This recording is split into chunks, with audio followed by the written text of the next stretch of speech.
ഈ സുധാകരനും ഗോവിന്ദനും കുഞ്ഞികൃഷ്ണനും എന്തിനെയാണ് പ്രതിനിധീകരിക്കുന്നത്?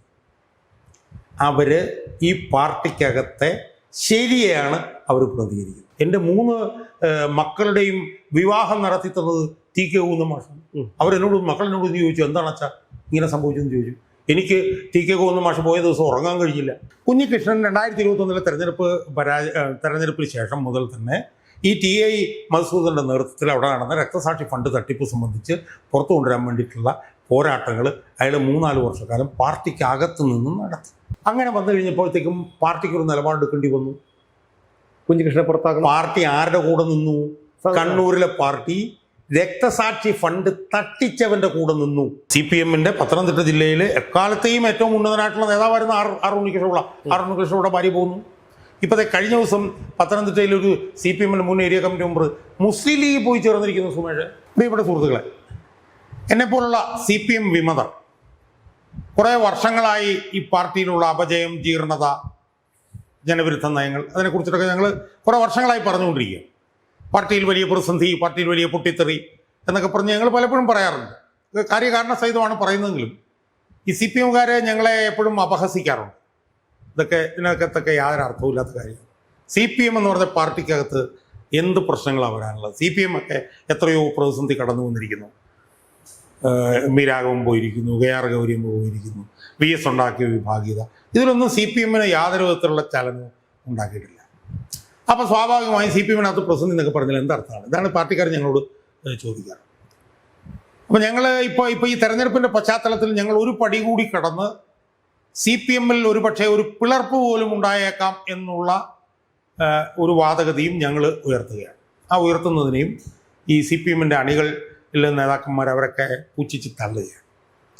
അപ്പോൾ ആ വിഷയമാണ് ഞാനിന്ന് എൻ്റെ സുഹൃത്ത് സുമേഷുമായിട്ട് ചർച്ച ചെയ്യാനായിട്ട് ഞാൻ ഇരിക്കുന്നത്. സുമേഷിനും പലപ്പോഴും സ്വകാര്യ സംഭാഷണത്തിലൊക്കെ പറയുമ്പോൾ സുമേഷിനും ഈ CPM-കാർ പറയുന്ന ഈ വാദത്തിനകത്തൊരു കഴമ്പുണ്ടോ എന്നൊരു സംശയമുണ്ട് എന്നെനിക്ക് പലപ്പോഴും തോന്നിയിട്ടുണ്ട്. ഇപ്പോൾ കഴിഞ്ഞ ദിവസം തന്നെ ഞങ്ങൾ തമ്മിലൊരു തർക്കം നടന്നു. PK ശ്യാമള എന്ത് വന്നാലും PK ശ്യാമള അവിടുന്ന് ജയിക്കും എന്നുള്ളൊരു നിലപാടാണ് സുമേഷ് എടുത്തത്. അപ്പോൾ ആ കാര്യം ഒന്ന് സുമേഷുമായിട്ടൊന്ന് ചർച്ച ചെയ്യാം, ഒന്ന് തർക്കിക്കാം എന്നാണ് ഞാൻ. തീർച്ചയായിട്ടും അത് ഈ താങ്കൾ പറഞ്ഞതുപോലെ ഈ പാർട്ടി പല പ്രതിസന്ധി ഘട്ടങ്ങളും കടന്നു വന്ന ഒരു പാർട്ടിയാണ് കമ്മ്യൂണിസ്റ്റ് പാർട്ടി. മറ്റൊരു പാർട്ടി പോലെയല്ല. അസാധാരണമായിട്ടുള്ള അഴിമതികൾ ഉൾപ്പെടെയുള്ള വിഭാഗീയത ഉൾപ്പെടെയുള്ള പല സംഭവങ്ങളും പ്രതിസന്ധികളും തരണം ചെയ്യുന്ന വന്നൊരു പാർട്ടിയാണ്. ആ പാർട്ടിയെ സംബന്ധിച്ചിടത്തോളം ഈ തെരഞ്ഞെടുപ്പ് കഴിഞ്ഞാലും ഒന്നും സംഭവിക്കാൻ പോകുന്നില്ല എന്ന് ഞാൻ കരുതുന്നില്ല. അതിൻ്റെ കാരണമെന്ന് പറഞ്ഞാൽ പ്രധാന ഘടകകക്ഷിയായിട്ടുള്ള CPI. ഈ CPI-ൽ മുൻ സംസ്ഥാന സെക്രട്ടറി ആയിരുന്ന കാനം രാജേന്ദ്രനായിരുന്നാലും ഇപ്പോഴത്തെ സെക്രട്ടറി ആയിരുന്ന ബിനോയ് വിശ്വം ആയിരുന്നാലും ഒക്കെ അവർക്കൊക്കെ ഒരു നിലപാടെന്ന് പറഞ്ഞു കഴിഞ്ഞാൽ എപ്പോഴും CPM-നോട് ചേർന്ന് നിൽക്കുന്ന ഒരു നിലപാടാണ് സ്വീകരിക്കുന്നത്. അത് മാത്രമല്ല, വിഭാഗീയത ശബ്ദം ഉയർത്തുന്ന കുഞ്ഞികൃഷ്ണനെയോ അല്ലെങ്കിൽ സുധാകരനെയോ പോലെയുള്ള 1-2 പേര് മാത്രമാണുള്ളത്. അങ്ങനെ വരുമ്പോൾ പാർട്ടിക്ക് എങ്ങനെയാണ് ഒരു തകർച്ച ഉണ്ടാകുന്നത്, പിളർച്ച ഉണ്ടാകുന്നത്? അപ്പോൾ ഞാൻ നേരത്തെ ചർച്ച തുടങ്ങിയപ്പോൾ തന്നെ സൂചിപ്പിച്ചു, ഞങ്ങളിങ്ങനെ പറയുന്നതിനെ പാർട്ടി നേതാക്കന്മാർ, പാർട്ടി അണികളൊക്കെ CPM-നെ കുറിച്ച് നിങ്ങൾക്ക് ഒരു ചുക്കും അറിയില്ല എന്നുള്ളതുകൊണ്ടാണ് പറയുന്നത്. പക്ഷേ ഞങ്ങൾ കഴിഞ്ഞ കുറച്ച് കാലങ്ങളായി ഞങ്ങൾ പറഞ്ഞുകൊണ്ടിരുന്ന കാര്യങ്ങൾ അവിടെ നിൽക്കട്ടെ, അതിൻ്റെ ശരി തെറ്റുകളെ കുറിച്ച് നമുക്ക് നമ്മൾ ഈ തെരഞ്ഞെടുപ്പിൻ്റെ ഒരു മുന്നോടിയായിട്ട് നടക്കുന്ന സംഭവവികാസങ്ങൾ നമ്മളൊന്ന് പരിശോധിച്ച് നോക്കാം. നമുക്കറിയാം CPM-നകത്ത് ഏറ്റവും വലിയ വിഭാഗീയത ശരിക്കും കുറേ വർഷങ്ങളായി തുറന്നു പോന്നിരുന്നത് VS പിണറായി പക്ഷം ആയിരുന്നു. അതെ, യഥാർത്ഥത്തിൽ 2000 മുതൽ ആരംഭിച്ചത്. അത് 2014-15 വരെ അത് തുടർന്നു പോകുന്നു. VS പിന്നെ രോഗാതുരനായപ്പോഴത്തേക്കാണ് അത് വേണ്ട അവസ്ഥ. അപ്പം ആ വിഭാഗീയത ഉണ്ടായിരുന്ന സമയങ്ങളിലൊക്കെ പാർട്ടിക്കകത്ത് പ്രശ്നങ്ങൾ പൊട്ടിത്തെറി ഉണ്ടാവുമോ, VS പാർട്ടി വിടുവോ എന്നൊക്കെ പറഞ്ഞിട്ടുള്ള ചർച്ചകളുണ്ടായിരുന്നു. VS പാർട്ടി വിടുമെന്ന് വിചാരിച്ചിരുന്ന പല ആളുകളിൽ ഒരാളാണ് ഞാൻ. അത്തരത്തിലുള്ള സംഭാഷണങ്ങൾ പലപ്പോഴും VS പരോക്ഷമായി ഞങ്ങളോടൊക്കെ തന്നെ നടത്തിയിട്ടുള്ളതാണ്. പക്ഷേ അവസാനം പാർട്ടി നേതൃത്വം പറഞ്ഞിട്ട് തന്നെ എത്തി, ഒന്നും സംഭവിച്ചില്ല. VS പാർട്ടി വിട്ടു പോയില്ല, പാർട്ടിയോടൊപ്പം നിന്നു. പാർട്ടിക്ക് വഴങ്ങി. ഇപ്പൊ ഈ കെ സുധാകരന്റെ കാര്യം പറഞ്ഞ പോലെയാണെന്ന് വേണേൽ പറയാം. വഴങ്ങി പാർട്ടി കൊടുത്ത സ്ഥാനങ്ങളൊക്കെ മേടിച്ചു നിന്നിട്ടാണ് VS നമ്മളെ വിട്ട് പോയത്.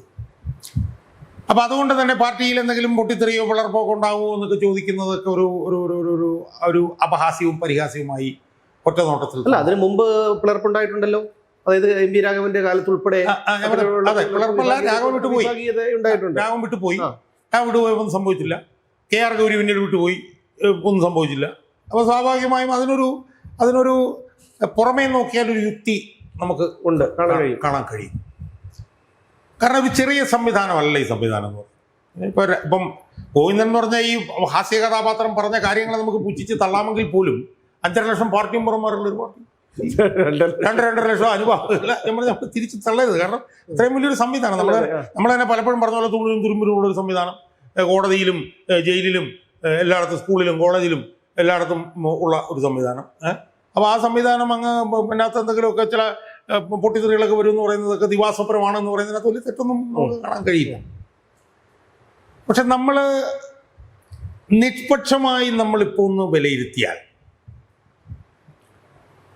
എന്തൊക്കെയോ ഗുരുതരമായിട്ടുള്ള പെശകുകൾ ഈ പാർട്ടിയിൽ ഉണ്ടായിക്കൊണ്ടിരിക്കുന്നു എന്നതിൻ്റെ ചില സൂചനകൾ ഇപ്പോൾ ഈ തെരഞ്ഞെടുപ്പുമായി ബന്ധപ്പെട്ട് പുറത്തേക്ക് വന്നിരിക്കുന്നു. അതായിരിക്കാം ഈ അമ്പലപ്പുഴയിലും ഞാനതിലേക്ക് വരാം. നമ്മൾ യഥാർത്ഥത്തിൽ ഇതുവരെ ഈ പാർട്ടിക്കകത്തുണ്ടായ പ്രതിസന്ധികളുടെ എല്ലാം അടിത്തറ ആശയപരമായിരുന്നു. ഈ പാർട്ടി രൂപീകരിക്കപ്പെട്ടത് തന്നെ ഒരു ആശയത്തിന്റെ പേരിലാണ്. 1964 80കളുടെ മധ്യത്തിൽ രാഘവൻ പോയത് ഒരു ആശയത്തിന്റെ പേരിലാണ്.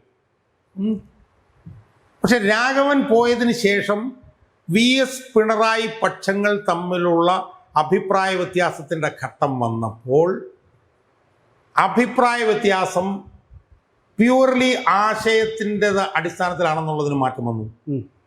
കാരണം VS പിണറായി പക്ഷം വന്നപ്പം ശരിക്കെതിരെ തെറ്റ്, തെറ്റിനെതിരെ ശരി എന്നുള്ള നിലയിലേക്ക് അത് മാറി. അത് VSന്റെ സമയത്ത് ആ സമരം യഥാർത്ഥത്തിൽ VS പോയതോടുകൂടി എങ്ങും എത്താതെ അത് അവസാനിച്ചു. അപ്പോൾ ഈ പിണറായി പക്ഷക്കാർ പറഞ്ഞു ഇനി വിഭാഗീയത തീർന്നു, ഇതിനകത്ത് ഒന്നുമില്ല, ഇനി ഒറ്റപ്പക്ഷേ ഉള്ളൂ, ഒറ്റയ്ക്ക് ഒരു ഏകശിലാരൂപമായി നിൽക്കുകയാണ് എന്ന് പിണറായി പക്ഷക്കാർ അവകാശം. എന്നാൽ ആ അവകാശവാദം ശരിയല്ലായിരുന്നു എന്നാണ് ഞങ്ങളെപ്പോലുള്ള വിമതന്മാർക്ക് പറയാനുള്ളത്. എന്താണ് കാരണം? ഇത് VS ഉണ്ടായിരുന്നപ്പോൾ ശരിക്കെതിരെ തെറ്റിനെതിരെ ശരിയുടെ ഒരു നേതാവായി VS നിന്നു. അതുകൊണ്ട് ആ സമരം പരസ്യമായി എല്ലാവർക്കും കാണുന്ന രീതിയിൽ അത് മുന്നോട്ട് പോയി. VS പോയപ്പോൾ അതിൻ്റെ നേതൃത്വം പോയി. പക്ഷെ VS ഉയർത്തിപ്പിടിച്ച രാഷ്ട്രീയവും പ്രത്യയശാസ്ത്രവും മനസ്സിൽ കൊണ്ടു നടക്കുന്ന ലക്ഷക്കണക്കിന് അണികൾ ഈ പാർട്ടിയിൽ അപ്പോഴും അവശേഷിച്ചു. പക്ഷെ അവർക്കതിനെ പുറത്തേക്ക് പ്രതിഫലിപ്പിക്കാനുള്ള അവസരം ഇല്ലാതിരുന്നത് കൊണ്ട് അത് ഇങ്ങനെ അണികളായിട്ട് അവർ രോഷത്തിലും പ്രതിഷേധത്തിലും അവരങ്ങനെ കഴിഞ്ഞുകൂടി. കാരണം അവർക്കത് പ്രതിഫലിപ്പിക്കാൻ ഒരു പ്രതിരൂപമില്ല, ഒരു സിമ്പലില്ല. VS പോയി. അത് പല രീതിയിലൊക്കെ പൊളിഞ്ഞ് പുറത്തു വന്നു. അങ്ങനെ വെച്ചാൽ VS മരിച്ചപ്പോഴത്തേക്കും VSന് കാണാൻ വേണ്ടി ലക്ഷക്കണക്കിന് അണികൾ വന്നതൊക്കെ തന്നെ ഈ VSന്റെ രാഷ്ട്രീയവും പ്രതിശാസ്ത്രവും കൊണ്ടു നടക്കുന്ന വലിയൊരു വിഭാഗം ആളുകളായിരുന്നു. പക്ഷെ അത് പുറത്തേക്ക് വരാനായിട്ട് അവിടെയാണ് ഇപ്പോൾ വലിയൊരു മാറ്റം വന്നിട്ടുണ്ട് എന്ന് ഞങ്ങളെപ്പോലുള്ള വിമതർ പറയുന്നത്. കാരണം അവിടെ പയ്യന്നൂരിൽ കുഞ്ഞികൃഷ്ണൻ വരുന്നു, തളിപ്പറമ്പിൽ TK ഗോവിന്ദൻ വരുന്നു, പിന്നെ തിരുവിതാംകൂറിൽ സുധാകരൻ വരും. ഈ സുധാകരനും ഗോവിന്ദനും കുഞ്ഞികൃഷ്ണനും എന്തിനെയാണ് പ്രതിനിധീകരിക്കുന്നത്? അവര് ഈ പാർട്ടിക്കകത്തെ ശരിയെയാണ് അവർ പ്രതിനിധീകരിക്കുന്നത് എന്ന് പറഞ്ഞാൽ യഥാർത്ഥത്തിൽ എനിക്കിപ്പോൾ ഇത് സംസാരിക്കുമ്പോൾ ഒരു തിരിച്ചറിവ് വരും. VSന്റെ സമര പോരാട്ടങ്ങളുടെ ഒരു തുടർച്ചയാണ് ഇപ്പോൾ ഈ ഒരു വിട്ടുപോകലൊക്കെ ഇതിനകത്ത്. ഇപ്പോൾ നമുക്ക് പരസ്യമായി പ്രതികരിക്കുന്നില്ലെങ്കിലും അസംതൃപ്തയായത് കൊണ്ടാണല്ലോ ഐഷ പോറ്റിയും വിട്ടുപോയത്. അവരെ നമുക്ക് ഒഴിവാക്കാൻ കഴിയില്ല. അല്ല, അവിടെ മാത്രമല്ല, ഇപ്പോൾ രാജേന്ദ്രൻ ആയിക്കോട്ടെ, അവരൊക്കെ തന്നെ. അതുപോലെ തന്നെ അവരുടെ ഈ CPM-നകത്തുള്ള പല മാധ്യമ പിന്നെ ഈ ചാനൽ ചർച്ചയിലൊക്കെ പങ്കെടുക്കുന്നവർ ഉൾപ്പെടെയൊക്കെ തന്നെ അവരെല്ലാവരും തന്നെ ആശയപരമായി ഈ പാർട്ടിയോട് ഉണ്ടായിട്ടുള്ള ഒരു അഭിപ്രായ വ്യത്യാസത്തിൻ്റെ അടിസ്ഥാനത്തിൽ ഇപ്പോൾ ഉണ്ടാകുന്നൊരു മാറ്റം എന്താ സുമേഷ്? നേരത്തെ ആശയങ്ങളുമായി രാഷ്ട്രീയമായ അഭിപ്രായ വ്യത്യാസം ഉണ്ടായിരുന്നെങ്കിലും ആ അഭിപ്രായ വ്യത്യാസങ്ങളെല്ലാം ഉള്ളിലൊതുക്കിക്കൊണ്ട് പാർട്ടിക്കകത്ത് അടങ്ങി ഒതുങ്ങി കഴിയുകയായിരുന്നെങ്കിൽ ഇന്ന് ഈ രാഷ്ട്രീയവും പ്രതിശാസ്ത്രവും പറഞ്ഞുകൊണ്ട് പാർട്ടിക്ക് പുറത്തേക്ക് ചാടുന്നു. അല്ല, ആ ഒരു ചാടുന്നത് ഒരു വളരെ വളരെ ചെറിയ CPM സംബന്ധിച്ചിടത്തോളം ഒരു വളരെ ചെറിയ ശതമാനം പേർ മാത്രമാണ്. ബാക്കിയുള്ളവർ ഇപ്പോഴും പാർട്ടിയിൽ തുടരുന്നുണ്ട്. അങ്ങനെ വരുമ്പോൾ എങ്ങനെ പാർട്ടിക്ക് ഒരു തകർച്ച ഉണ്ടാവും? അല്ല, അതാണ് അവിടെ ഗോവിന്ദന്റെ വാദത്തിലേക്കാണ് സുമേഷ് പോകുന്നത്. 4-5 പേര്. പക്ഷെ എന്താണ് യാഥാർത്ഥ്യം? നമ്മൾ ഓരോന്നോരോന്ന് നമ്മൾ നിർത്തുന്നത്. നമ്മളിപ്പോൾ കുഞ്ഞികൃഷ്ണൻ എടുക്കുക. കുഞ്ഞികൃഷ്ണൻ 2021 തെരഞ്ഞെടുപ്പിന് ശേഷം മുതൽ തന്നെ ഈ TI മധുസൂദന്റെ നേതൃത്വത്തിൽ അവിടെ നടന്ന രക്തസാക്ഷി ഫണ്ട് തട്ടിപ്പ് സംബന്ധിച്ച് പുറത്തു കൊണ്ടുവരാൻ വേണ്ടിയിട്ടുള്ള പോരാട്ടങ്ങൾ അയാൾ 3-4 വർഷക്കാലം പാർട്ടിക്കകത്ത് നിന്നും നടത്തി. അത് രക്ഷയില്ലാതെ വന്നപ്പോഴത്തേക്കും അയാൾ അതിനെതിരെ പരസ്യമായി നിലപാട് ഉയർത്തി. അയാൾ ആ കാര്യങ്ങൾ ഒരു പുസ്തകത്തിലൂടെ ബ്ലാക്ക് ആൻഡ് വൈറ്റിലൂടെ അയാൾ പുറത്തു കൊണ്ടുവന്നു. അയാൾ ഒരു ആരോപണമായിട്ട് നിലനിർത്തുകയല്ല ചെയ്തു. അയാൾ ബ്ലാക്ക് ആൻഡ് വൈറ്റ് ആയിട്ട് അയാൾ പുറത്തു കൊണ്ടുവന്ന് പുസ്തകം എഴുതി. അങ്ങനെ വന്നു കഴിഞ്ഞപ്പോഴത്തേക്കും പാർട്ടിക്ക് ഒരു നിലപാടെടുക്കേണ്ടി വന്നു. കുഞ്ഞികൃഷ്ണനെ പുറത്താക്കണം. പാർട്ടി ആരുടെ കൂടെ നിന്നു? കണ്ണൂരിലെ പാർട്ടി രക്തസാക്ഷി ഫണ്ട് തട്ടിച്ചവന്റെ കൂടെ നിന്നു. ആ തട്ടിച്ചവന്റെ കൂടെ നിന്നപ്പോൾ തന്നെ കുഞ്ഞികൃഷ്ണൻ പറഞ്ഞു, ഞാൻ ഇതിനെതിരായിട്ട് നടത്തിയ പോരാട്ടമാണ്. മധുസൂദനൻ എന്ന് പറയുന്ന ഈ തട്ടിപ്പുകാരനെ തെരഞ്ഞെടുപ്പിൽ നിർത്തിയാൽ ഞാൻ തെരഞ്ഞെടുപ്പ് രംഗത്തേക്ക് വരും എന്നയാൾ പറഞ്ഞു. അയാൾ പറഞ്ഞു, എനിക്കൊരു പാർട്ടിയിലും പോകണമെന്ന് ആഗ്രഹമില്ല, എനിക്ക് തെരഞ്ഞെടുപ്പിൽ മത്സരിക്കണമെന്നും ആഗ്രഹമില്ല. പക്ഷേ രക്തസാക്ഷി ഫണ്ട് തട്ടിച്ച ഇയാളെ സ്ഥാനാർത്ഥിയായിട്ട് നിർത്തിയാൽ ഞാൻ തെരഞ്ഞെടുക്കും. അയാളെ സ്ഥാനാർത്ഥിയായി നിർത്തി. അപ്പോൾ അവിടെ എന്ത് സംഭവിച്ചു? അവിടെ കണ്ണൂരിൽ ശരി തെറ്റ് ശരി എന്നുള്ള നിലയിൽ പാർട്ടി രൂപീകരിക്കപ്പെട്ടു. തെറ്റിൻ്റെ കൂടെ പാർട്ടി നേതൃത്വം നിന്നപ്പോൾ ശരിയുടെ കൂടെ നിന്ന നേതാവ് പാർട്ടിയിൽ നിന്ന് വിട്ട് പുറത്തേക്ക് വന്നു. പുറത്തേക്ക് പോകുമ്പോഴും ഈ പറയുന്ന തെറ്റുകാരൻ എന്ന് പറയുന്ന TI മധുസൂദനോടൊപ്പമാണ് പാർട്ടിയിലെ വലിയൊരു വിഭാഗം. കുഞ്ഞികൃഷ്ണനോടൊപ്പം ഉള്ളത് നിഷ്പക്ഷമായിട്ട് നിൽക്കുന്നവർ, പാർട്ടിയിൽ നിന്ന് പോയുന്ന ഒരു ചെറിയ വിഭാഗം, പിന്നെ കോൺഗ്രസിന്റെ അണികളും ഒക്കെയാണ് കുഞ്ഞികൃഷ്ണനോടൊപ്പം നിൽക്കുന്നത്. അപ്പോഴും പയ്യന്നൂരിലെ പാർട്ടിക്ക് കോട്ടം വരുന്നില്ല. ഇതിനകത്ത് സുമേഷ് പറഞ്ഞത് ഒരു ഹൈപ്പോത്തിസിസാണ്, ഒരു തിയറിയാണ്. ഭൂരിപക്ഷ ആളുകളും ഇപ്പോഴും നേതൃത്വത്തിനോടൊപ്പം, കുഞ്ഞികൃഷ്ണനോടൊപ്പം ന്യൂനപക്ഷം എന്ന് പറഞ്ഞതിനകത്ത് ഒരളവിൽ ശരി വേണേൽ പറയാം. കാരണം പരസ്യമായി ഭൂരിപക്ഷം പേരും ഈ കള്ളന്മാരുടെ കൂടെയാണ്. കാരണം അവർക്ക് പുറത്തു വരാൻ പറ്റുന്നില്ല. പരസ്യമായി കുഞ്ഞികൃഷ്ണൻ്റെ കൂടെ ഉള്ളവരുടെ എണ്ണം കുറവുമാണ്. പക്ഷെ പാർട്ടി അവിടെ ശരിയുടെ കൂടെയാണോ തെറ്റിൻ്റെ കൂടെയാണോ എന്ന് തെളിയണമെങ്കിൽ മെയ് 4 കഴിയണം. പാർട്ടിയുടെ അണികൾ ആരുടെ കൂടെയാണ്, ശരിയുടെ കൂടെയാണോ തെറ്റിൻ്റെ കൂടെയാണോ എന്ന് അറിയണം. നമുക്ക് അനുമാനമാണ്, ഇതെല്ലാം അനുമാനത്തിന്റെ അടിസ്ഥാനത്തിലാണ് ഞാൻ പറഞ്ഞത്. ഇപ്പോൾ ഒരർത്ഥത്തിൽ സുമേഷ് പറഞ്ഞതിനാണ് യുക്തി. കാരണം കുഞ്ഞികൃഷ്ണനോട് പാർട്ടി അണികൾ പരസ്യമായി അയാളോട് രംഗത്ത് വന്നിട്ടില്ല.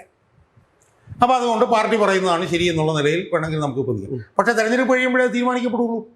പക്ഷേ എൻ്റെ ചില സൂചനകൾ വന്നിട്ടുണ്ട്. അവിടെ ഒരു വാർഡിൽ നിന്ന് വിമതൻ 1700 വോട്ട് കിട്ടി അവിടെ ജയിച്ചിട്ടുണ്ട്. വേറൊരു സൂചന എന്താണ്? ഇയാളുടെ പുസ്തക പ്രദർശനത്തിന് 12,000 ആളുകൾ വന്നു. ഇയാളുടെ തെരഞ്ഞെടുപ്പ് കൺവെൻഷന് പാർട്ടി ഗ്രാമമായിട്ടുള്ള പയ്യന്നൂരിൽ പോലും ഇയാളുടെ തെരഞ്ഞെടുപ്പ് കമ്മീഷൻ 1000-ലധികം ആളുകളോട് പങ്കെടുത്തു. ഈ തെരഞ്ഞെടുപ്പ് കൺവെൻഷനും പുസ്തക പ്രകാശനത്തിനും ഒക്കെ സാധാരണക്കാരായി, അതായത് CPM-കാർ തന്നെ വരും. ചില എന്താണ് ഇതിൽ നടക്കുന്നതെന്ന് അറിയാനൊക്കെ വരും. അതൊക്കെ നമുക്ക് ഈ പറയുന്ന പാർട്ടിക്കെതിരായിട്ടും അല്ലെങ്കിൽ കുഞ്ഞികൃഷ്ണൻ അനുകൂലമായിട്ടുമുള്ള ഒരു കാര്യമായിട്ട് നമുക്ക് എടുക്കാൻ കഴിയുമെന്ന് പറയാൻ കാര്യം തോന്നിയോ സുമേഷ്? ഈ പയ്യന്നൂർ എന്ന് പറഞ്ഞ സ്ഥലം എന്ന് പറഞ്ഞാൽ അവിടെ പാർട്ടിക്കാർ മാത്രമേ ഉള്ളൂ. അവിടെ ഒരു ബ്രാഞ്ചിൽ പോലും 10,000 പേരുള്ള സ്ഥലമാണ്. ലോക്കൽ കമ്മിറ്റി ഇല്ല, ബ്രാഞ്ചിൽ പോലും. അവിടെ പാർട്ടി അല്ലാതെ ഒരു പാർട്ടി ഗ്രാമമാണ് അവിടെ. അവിടെ തെരഞ്ഞെടുപ്പിൽ ഞാൻ പറഞ്ഞില്ല 42,000 വോട്ട് ജയിച്ച സ്ഥലമാണ്. 93,000, അതായത് 1,000 വോട്ട് ഒരു മണ്ഡലത്തിലുണ്ട്. അല്ലെങ്കിൽ 93,000 CPM കിട്ടിയ സ്ഥലമാണ് അവിടെ. ആ സ്ഥലത്താണ് 12,000 ആളുകൾ പരസ്യമായി ഇയാളുടെ പുസ്തക പ്രകാശനത്തിന് വരുന്നത്. 1000-ലധികം ആളുകൾ പരസ്യമായി കൺവെൻഷനിൽ വരുന്നത്. ഇതെല്ലാം ഇതിൻ്റെ ഒരു സൂചനകളാണ്. മനസ്സിലായോ?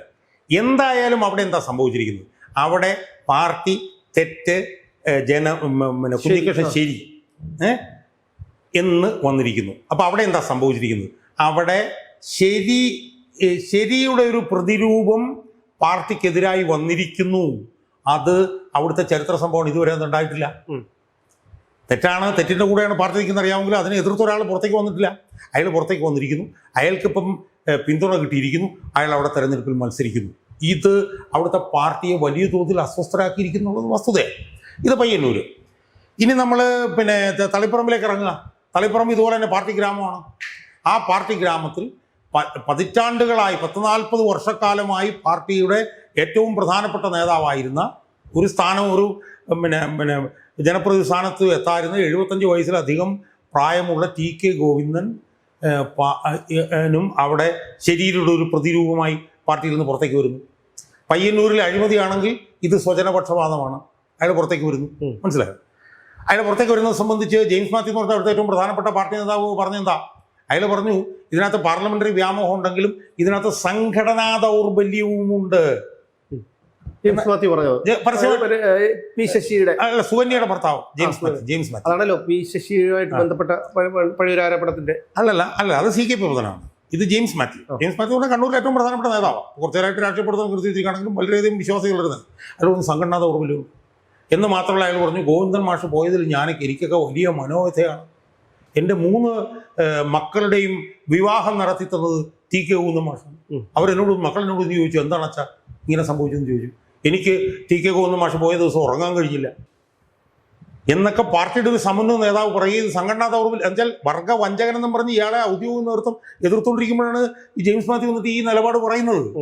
അപ്പം സാർ അപ്പം തളിപ്പറമ്പിലും തെറ്റായ നിലപാടെടുത്ത പാർട്ടിക്കെതിരെ പാർട്ടിയിൽ നിന്ന് തന്നെ ഒരാൾ പരസ്യമായി സ്വരമുയർത്തി രംഗത്ത് വന്നിരിക്കുന്നു, മത്സരിക്കുന്നു, അയാൾക്ക് വലിയ പിന്തുണ കിട്ടുന്നു, ആളുകൾ അയാളുടെ കൂടെ കൂടുന്നു. ഈ 2 മണ്ഡലങ്ങളിൽ എന്ത് സംഭവിക്കുന്നുള്ളത് സംബന്ധിച്ച് CPM-ന് വലിയ തോതിലുള്ള ആശങ്കയുണ്ട് എന്നാണ് അവിടുന്ന് നമുക്ക് മനസ്സിലാക്കാൻ കഴിയും. അതുപോലെ തന്നെ മട്ടന്നൂരിൽ പ്രശ്നമുണ്ട്. തോക്കുന്ന സ്ഥലത്ത് കൊണ്ടൊന്ന് ഇവരെ മത്സരിപ്പിച്ചിരിക്കുന്നു. ശൈലജ ടീച്ചറിനെ മത്സരിപ്പിച്ചിരിക്കുന്നു. പിന്നെ തലശ്ശേരിയിൽ കൊള്ളാവുന്ന നല്ല പ്രകടനം നടത്തിയ ആളെ മാറ്റിയിട്ട് അപ്പം എന്താ വന്നിരിക്കുന്ന വലിയ മാറ്റം മലബാറിൽ കണ്ണൂരിൽ? പാർട്ടി തെറ്റിൻ്റെ ഭാഗത്ത് നിൽക്കുന്നു എന്നൊരു ധാരണ പാർട്ടിയുടെ വന്നിരിക്കുന്നു. പാർട്ടിയിലുള്ള തെറ്റിനെതിരെ പരസ്യമായി പോർമുഖങ്ങൾ ഉയർത്തിക്കൊണ്ട് പാർട്ടിയിൽ തന്നെ സമുന്നതരായിട്ടുള്ള നേതാക്കന്മാർ പരസ്യമായി വരുന്നു, അവർ തെരഞ്ഞെടുപ്പിൽ മത്സരിക്കുന്നു. മനസ്സിലായി? അപ്പം ഇത് സൂചിപ്പിക്കുന്നത് പാർട്ടിയിൽ വളരെ ഗൗരവതരമായിട്ടുള്ള വിഷയങ്ങൾ ഉരുത്തിരിഞ്ഞു വന്നിരിക്കുന്നു എന്നുള്ളതാണ്. ഇനി അവിടുന്ന് നമ്മൾ പിന്നെ ആലപ്പുഴയിൽ വരുമ്പോൾ നമുക്ക് കാണാൻ കഴിയുന്നു ജി സുധാകരൻ. ശരിക്കും തിരുവിതാംകൂറിൽ CPM-ന്റെ ഏറ്റവും തലപ്പൊക്കമുള്ള നേതാവ് ജി സുധാകരൻ തന്നെയായിരുന്നു. കാരണം ബേബി എന്ന് പറഞ്ഞാൽ ബേബിയൊക്കെ സുധാകരനേക്കാൾ വളരെ ജൂനിയർ. കോടിയേരി ബാലകൃഷ്ണൻ ജൂനിയർ ആയിരുന്നു, അയാൾ മരിച്ചുപോയി. പിണറായിയേക്കാൾ ഒരു പക്ഷേ സീനിയറായി ആണോ സുധാകരൻ എനിക്ക് സംശയമുണ്ട്. 5 വയസ്സിൽ കുറവാണെങ്കിൽ പോലും അങ്ങനെയുള്ളൊരു നേതാവ് അവിടുന്ന് പാർട്ടി വിട്ടു വന്നിരിക്കുന്നു. അവിടെയും പാർട്ടി തെറ്റിൻ്റെ ഭാഗത്തും സുധാകരൻ ശരിയുടെ ഒരു പ്രതിരൂപമായി വരുന്നു. അയാൾ അവിടെ തെരഞ്ഞെടുപ്പിന് മത്സരിക്കുന്നു. സുധാകരനോടൊപ്പവും പരസ്യമായി ആരും പോന്നിട്ടില്ലെങ്കിൽ പോലും സുധാകരനും ഈ കണ്ണൂരിൽ ഇവർക്ക് കിട്ടുന്ന പോലെ വലിയ തോതിൽ അണികളുടെ പിന്തുണ പിന്നെ ആലപ്പുഴയിൽ കിട്ടുമെന്നുള്ള നിലയിലുള്ള ചർച്ച വരുന്നു. പക്ഷേ അപ്പോഴും അവിടെ ഈ സുധാകരൻ ഇന്നലെ സജി ചെറിയാനെ വിശേഷിപ്പിച്ചത് അവർ ക്രിമിനലുകളുടെ നേതാവെന്നാണ്.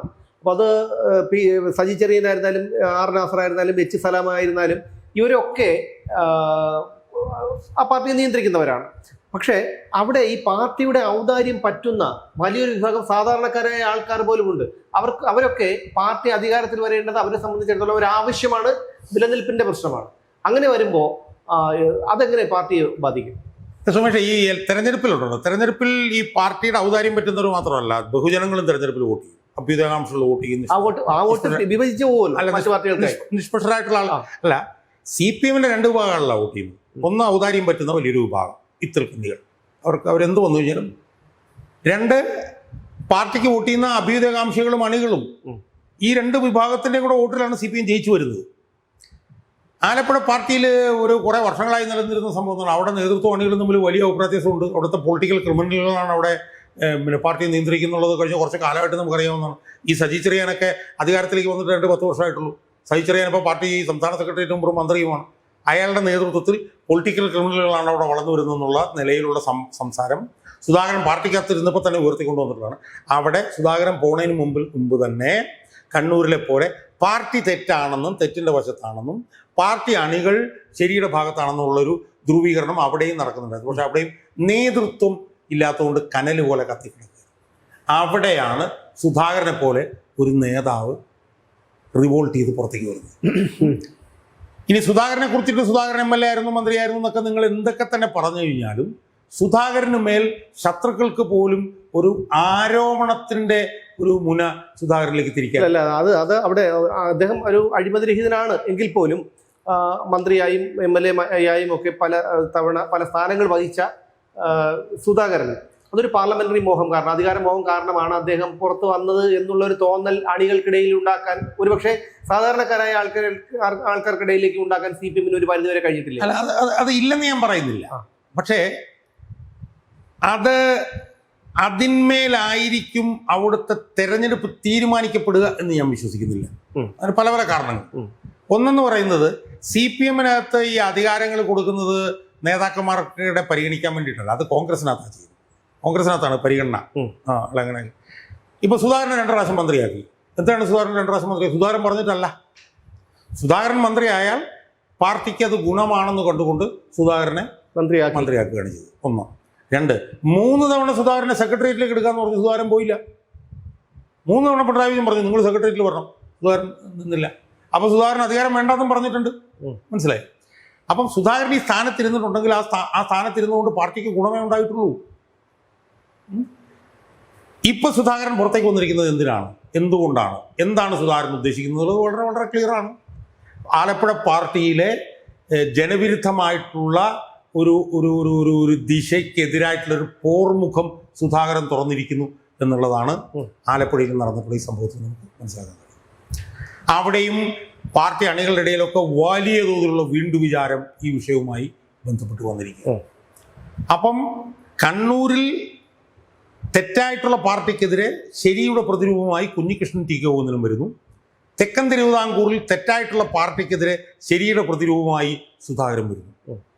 അപ്പം വടക്കിൻ്റെ പ്രാതിനിധ്യം, തെക്കിൻ്റെ പ്രാതിനിധ്യം. ഞാൻ പറഞ്ഞപ്പോൾ ഹൈപ്പോത്തറ്റിക്കലായി ഇവർ 3 പേരും ജയിക്കുന്ന സാഹചര്യം ആലോചിച്ച് നോക്കൂ. അങ്ങനെ തെരഞ്ഞെടുപ്പാണ്, നമുക്കൊന്നും പറയാൻ പറ്റില്ല. ജയിച്ചാൽ അതിനെ എന്തുകൊണ്ട് നമുക്കൊരു പിളർപ്പായി കണ്ടുകൂടാം?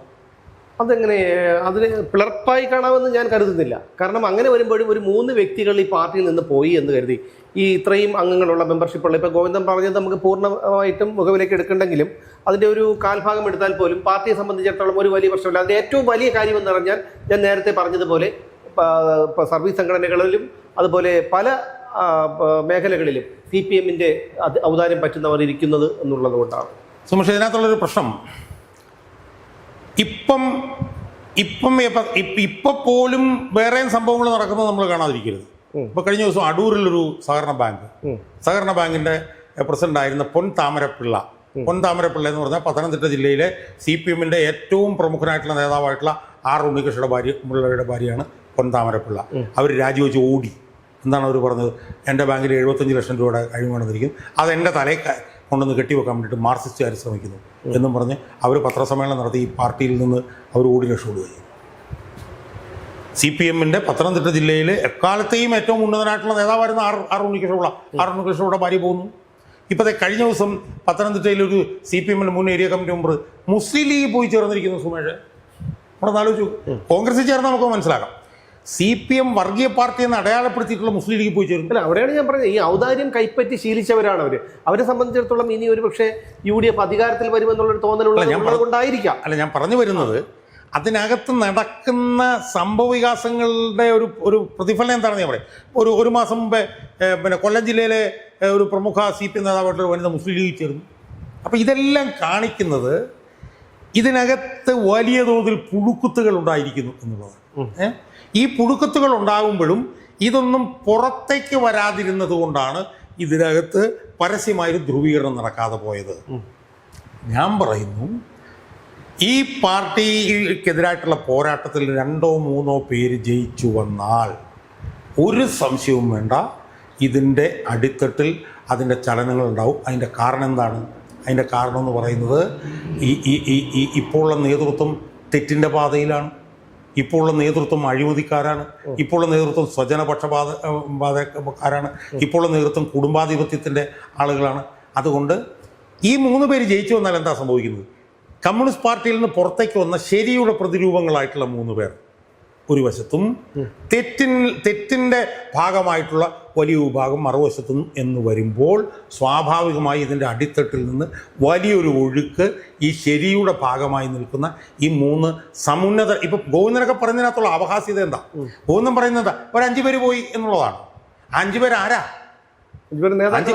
അതാണ് 5 പേരിൽ ഒരാൾ വി കുഞ്ഞികൃഷ്ണനാണ്, ഒരാൾ ടി കെ ഗോവിന്ദനാണ്, ഒരാൾ സുധാകരനാണ്.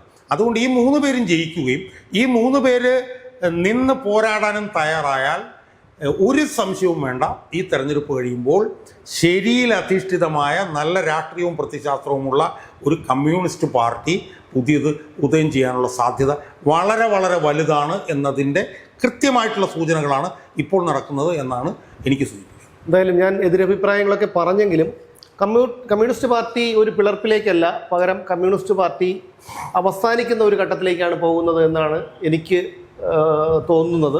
അതിൻ്റെ കാരണം ഈ പറയുന്ന കുഞ്ഞികൃഷ്ണനും ജി സുധാകരനും ഉൾപ്പെടെയുള്ള നേതാക്കൾ വിട്ടുപോയെങ്കിലും വീണ്ടും ഇതുപോലെയുള്ള പുഴുക്കുത്തുകൾ, അതായത് ഈ പറയുന്ന സജി ചെറിയാനെയും അർണാസറിനെയും പോലെയുള്ള ഇപ്പോൾ പാർട്ടിയിൽ നിൽക്കുന്ന മധുസൂദനെ പോലെയുള്ള പുഴുക്കുത്തുകൾ വീണ്ടും അതിലേക്ക് അടിഞ്ഞുകൂടാനും കാലക്രമേണ വീണ്ടും പാർട്ടി ഈ ഒരു അപജയത്തിലേക്ക് വരാനും സാധ്യതയുണ്ട്. അതുകൊണ്ട് തന്നെ പാർട്ടി ഇവിടെ അവസാനിക്കുമെന്നാണ് എനിക്ക് തോന്നുന്നത്. എന്തായിരുന്നാലും ഇനി തെരഞ്ഞെടുപ്പ് കഴിയുന്നതോടുകൂടി നമുക്കറിയാം എന്താണ് കമ്മ്യൂണിസ്റ്റ് പാർട്ടിക്ക് കേരളത്തിൽ സംഭവിക്കുക എന്നുള്ളത്.